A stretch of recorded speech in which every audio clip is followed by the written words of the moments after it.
Bismillah walhamdulillah wassalatu wassalamu ala rasulillah wa ala alihi wa sahbihi wa mawalah. Fadilatul habaib asy-syurafa wal masyaikh al-fudala wa jami'il hadirin al-azza rahimakumullah.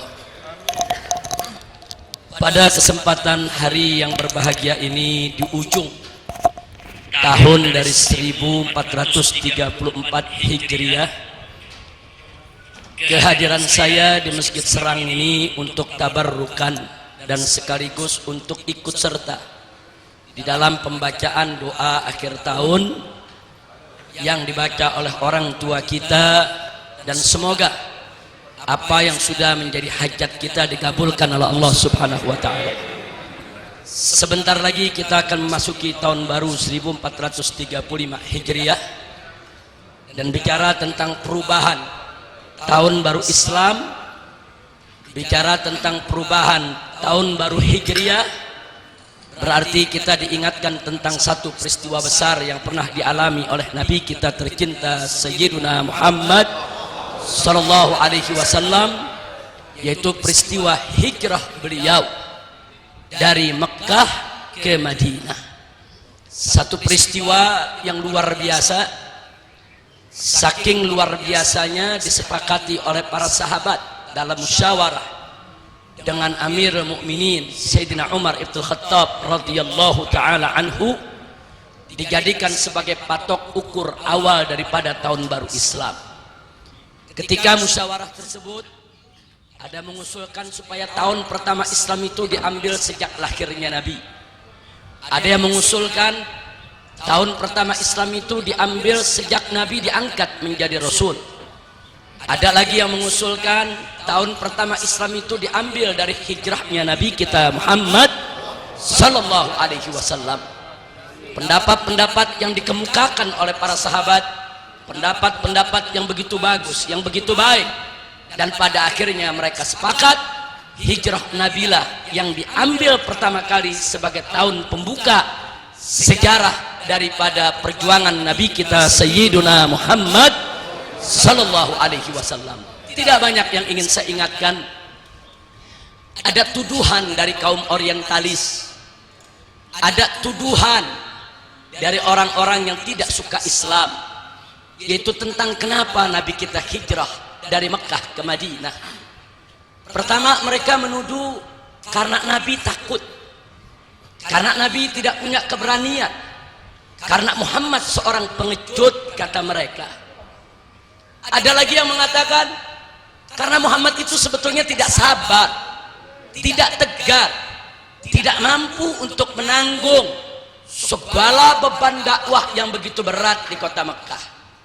Ada lagi yang mengatakan dengan penuh penghinaan, Muhammad itu hijrah karena kekurangan pengikut di Mekah, sehingga tidak bisa mendirikan satu daulah Islamiyah, sehingga Muhammad terpaksa mencari tempat lain untuk mendirikan daulah Islamiyah, agar Muhammad kalau punya pengikut banyak bisa punya kekuasaan, kalau sudah punya kekuasaan bisa mengumpulkan harta benda, kalau sudah bisa mengumpulkan harta benda kaya raya, Muhammad bisa pilih wanita mana saja yang diinginkannya. Dengan kata lain, mereka menuduh kalau Nabi kita hijrah hanya karena urusan tahta, harta, dan wanita. Inna lillahi wa inna ilaihi raji'un.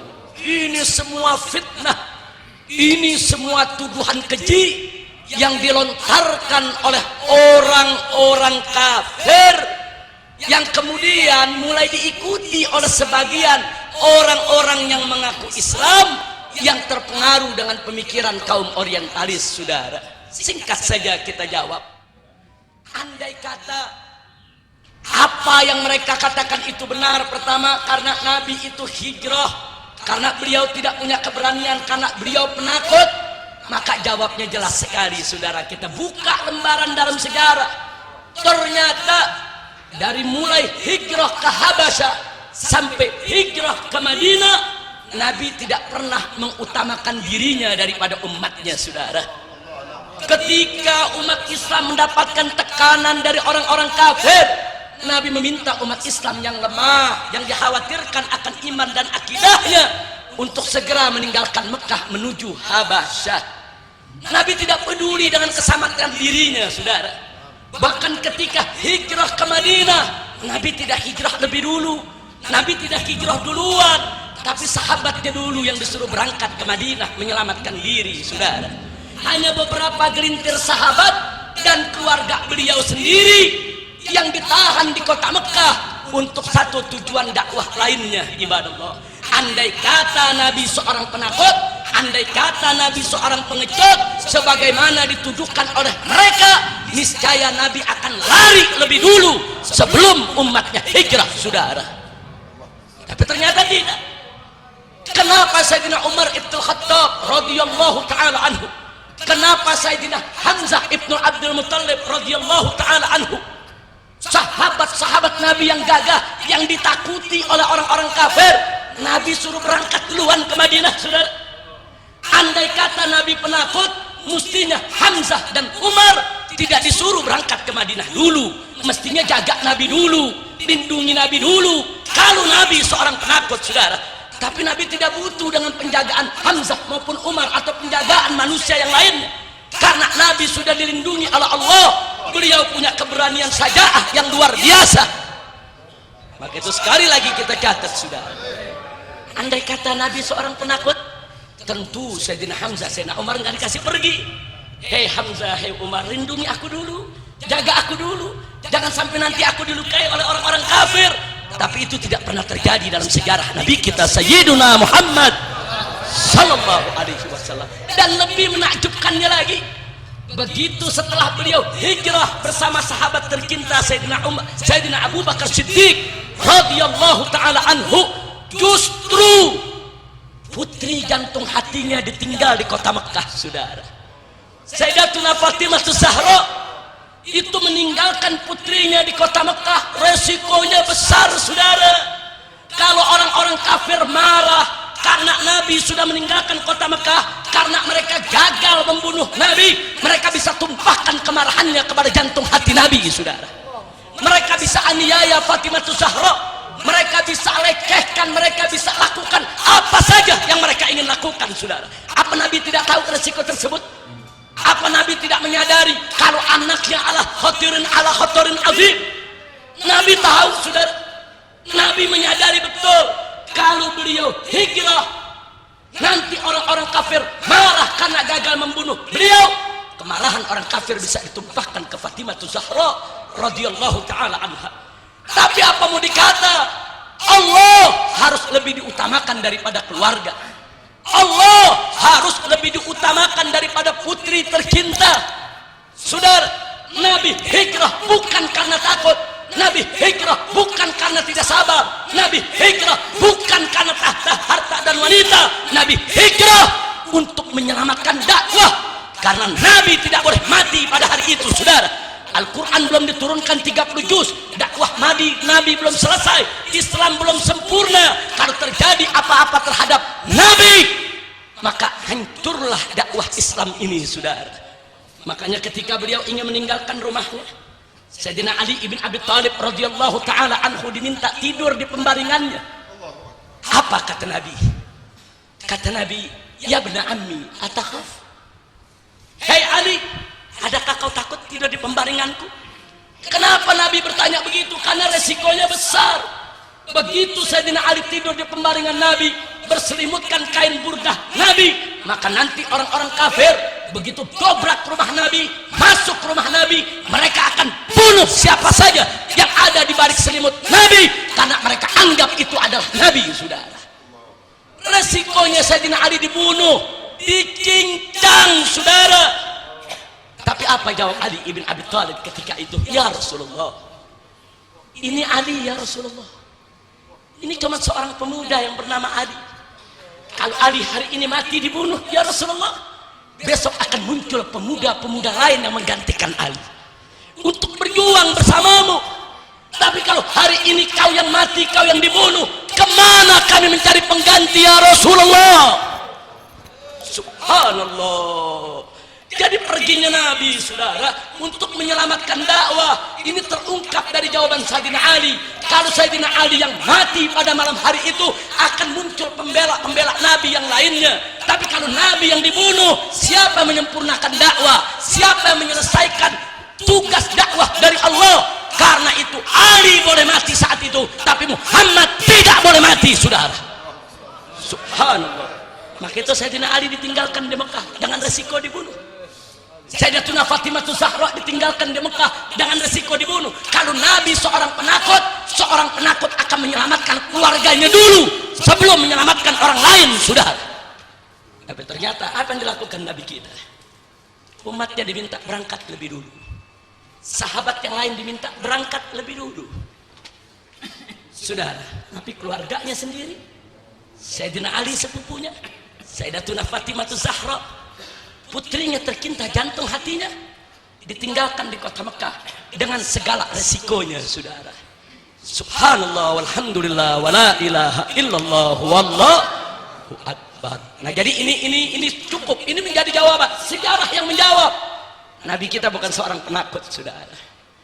Lalu bagaimana soal sabar, saudara? Kalau Nabi tidak sabar, dari jauh-jauh hari Nabi sudah lari. Kalau Nabi tidak sabar, dari jauh-jauh hari beliau sudah tinggalkan Mekah. Kenapa beliau bertahan di Mekah sampai 13 tahun dalam menyampaikan dakwah dengan berbagai macam hinaan, dengan berbagai macam caci maki, fitnah?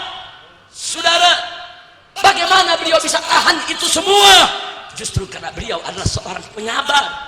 Karena beliau seorang yang sabar dan tegar, beliau justru menjadi orang yang paling akhir untuk hijrah meninggalkan kota Mekah dengan mengorbankan harta benda dan keluarganya di kota Mekah, saudara. Lalu bagaimana dengan tahta, harta dan wanita, saudara? Saudara, orang-orang kafir pernah datang ke Abu Talib. Bahkan orang-orang kafir Quraisy pernah mengutus Utbah ibn Rabi'ah, al-mulaqab bihakimi Quraisy. Umurnya ketika itu 80 tahun lebih, saudara. Utbah ibn Rabi'ah ini dianggap sesepuh Quraisy, orang Quraisy yang paling arif dan bijak, diutus untuk menemui Nabi, saudara. Apa dia katakan? Ya Muhammad, kalau kau punya pergerakan ini tujuannya agar kau ini mendapatkan harta, kami bangsa Quraisy akan kumpulkan harta kami serahkan kepada engkau supaya kau menjadi orang yang paling kaya di antara kami. Kalau tujuan kau punya pergerakan ini, kau ingin menjadi raja, kami bangsa Quraisy rela. Malakna kemulkan, kami akan jadikan engkau raja, berikan kekuasaan, dan kami siap patuh kepadamu. Kalau tujuan pergerakanmu ini agar engkau punya kemuliaan, dihormati, maka kami siap untuk menjadikan kau sebagai pemimpin kami, dan tidak akan kami mengambil keputusan kecuali dengan izinmu. Bahkan di riwayat lain disebutkan sampai Utbah mengatakan, andai kata kau menginginkan wanita, kami akan kumpulkan wanita-wanita Arab yang tercantik untuk kami berikan kepada engkau. Andai kata kau menderita suatu penyakit yang kau sulit untuk mengobatinya, kami seluruh bangsa Quraisy akan mencari tabib yang terbaik. Harta benda kami akan berikan semua sampai kau bisa disembuhkan. Syarat satu, lepaskan dakwah ini. Masya Allah, saudara. Syarat satu, lepaskan dakwah ini. Ketika itu jawaban Nabi singkat. Nabi bacakan beberapa ayat pertama dari surat Fussilat, saudara, kepada Utbah bin Rabi'ah. Begitu mendengar ayat-ayat dibacakan oleh Nabi, gemeter Utbah, saudara. Karena dalam ayat yang dibacakan oleh Nabi ada ancaman, kalau mereka tidak mau tunduk kepada Rasul, mereka akan dibinasakan oleh Allah sebagaimana Allah membinasakan kaum Ad dan Samud. Utbah gemeter, berhenti bicara, balik ke kafir Quraisy, saudara. Apa Utbah mengatakan? Demi Tuhan, setelah aku dengar apa yang Muhammad katakan tadi, maksudnya ayat-ayat Quran tersebut, saudara, demi Tuhan aku bersumpah, yang diucapkan oleh Muhammad laisa bisyair, itu bukan syair buatan manusia, wala bisihir, dan itu bukan mantra sihir, bukan, wala bil kahana, Itu bukan ilmu perdukunan, bukan. Dan aku mendengar sesuatu yang besar, sesuatu yang berbahaya kalau kita lawan dia. Sampai Utbah mengatakan, ya ma'syar Quraisy, aku nasihati kalian, biarkan Muhammad dengan gerakannya, kita tidak bisa ikut campur. Masya Allah, saudara. Enggak sampai di situ, saudara.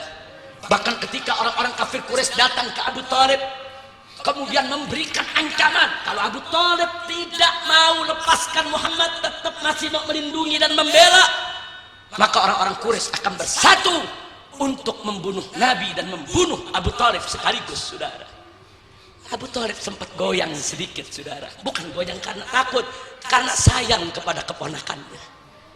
Nabi dipanggil, ya Muhammad, coba pertimbangkan lagi. Mereka ini serius mau bunuh kau. Aku sayang denganmu.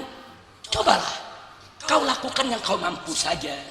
Jangan kau melakukan yang akibatnya kau tidak mampu tanggung.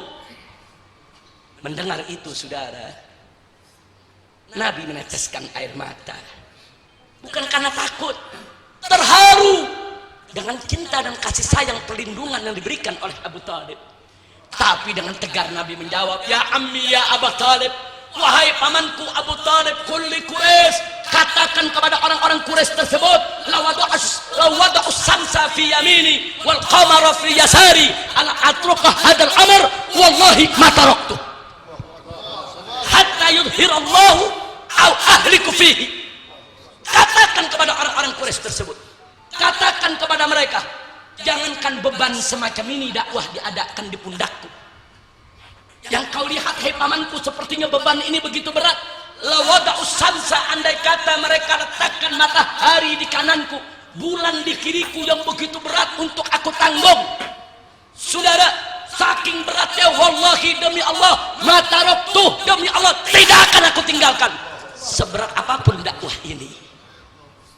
Sampai kapan? Hatta yudhirahullah, sampai Allah memberikan kemenangan aku punya dakwah, au ahlika fihi, atau aku binasa di jalannya. Sudah. Begitu mendengar kalimat tersebut, saudara, Nabi berhenti. Nabi meninggalkan Abu Thalib. Enggak lama kemudian diubar oleh Abu Thalib, ya Muhammad, tunggu, aku bukan mundur dari pembelaanmu, bukan. Tapi kalau memang kau mantap untuk terus memperjuangkan ini dengan segala resiko, aku pamanmu tetap akan membela dan melindungimu. Subhanallah. Nah saudara, ini cukup jawaban bagi kita.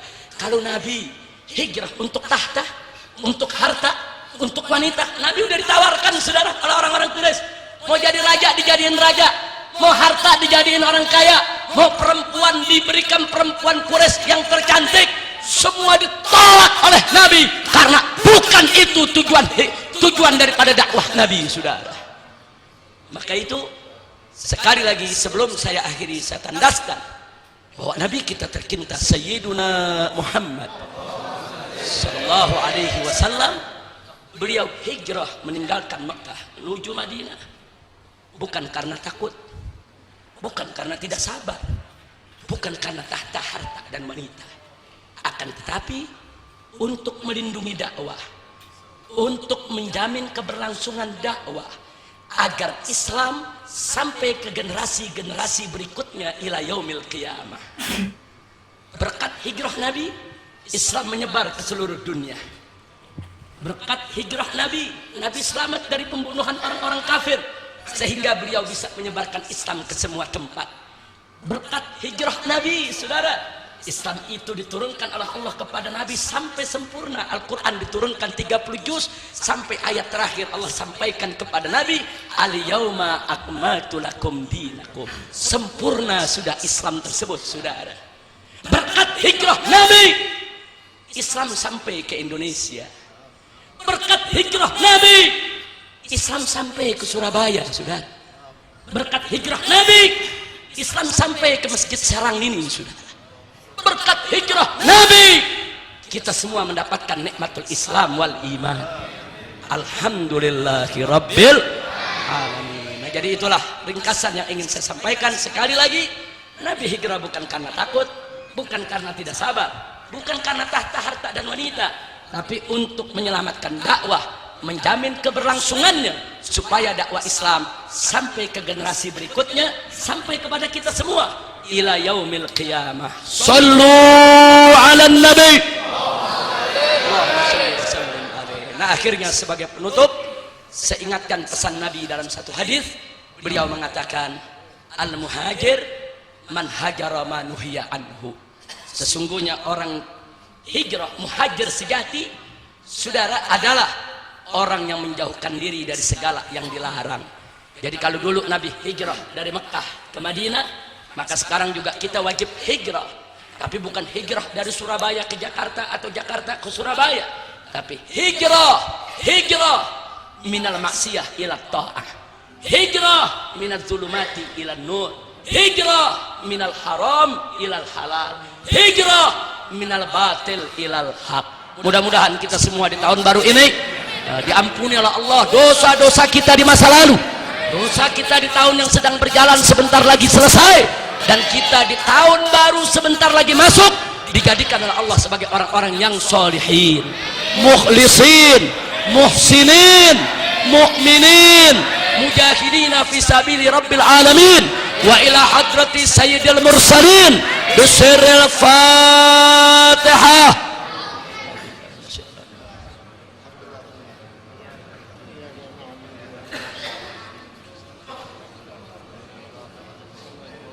Taqabbalallahu minna wa minkum fataqabbal ya karim. Terima kasih kepada Habib Ali, terima kasih kepada Habib Muhammad, terima kasih kepada semua habaib, terima kasih kepada orang-orang tua kita di sini, terima kasih kepada Habib Abdurrahman, terima kasih kepada Habib Hussein dari Gresik ada di sini, dan ada pimpinan Ar-Rabitatul Alawiyah yaitu Habib Zain bin Smith yang sengaja datang dari Jakarta untuk ikut hadir bersama kita di tempat ini.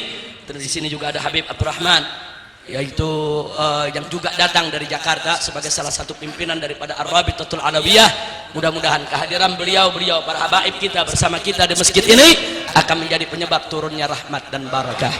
Terima kasih atas segala perhatian. Saya mohon maaf atas segala kekurangan, kekhilafan dan kesalahannya.